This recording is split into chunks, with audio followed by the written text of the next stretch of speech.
That afternoon, the sun was scorching. Tuan steered his motorbike onto a dirt road, red dust trailing behind him. Trees and wild grass overgrew on both sides, brushing against his knees as he passed. The further in he went, the more overgrown it became, like no one had stepped foot here for years. At the end of the road stood a rusty metal gate. Outside it was a thin, middle-aged man named Hoi, who had called Tuan here earlier. Hoi pointed to the back garden and said, "The graves are back there. I want to properly relocate them before selling the land." Tuan didn't respond, just nodded and followed. He carried a worn fabric bag with incense sticks and ritual tools. The backyard was about a third of a hectare. Sunlight streamed through patches of dry banana leaves. Bamboo rustled softly, and even though the earth was cracked and dry, there was a strange damp smell in the air. 3 mounds rose from the grass, uneven and quiet.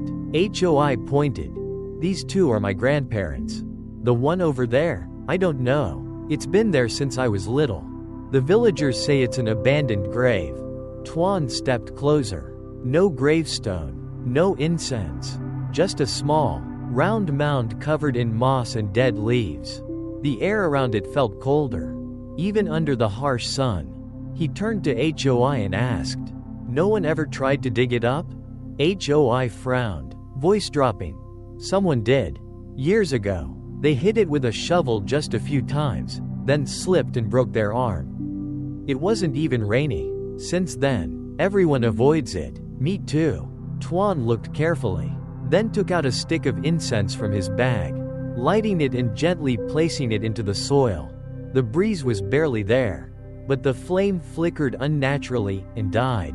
He frowned, didn't say a word. It wasn't fear exactly, more like a whisper that told him, "You're about to uncover something you shouldn't." Right finger watched the full video to discover how an unnamed grave could change the fate of the living.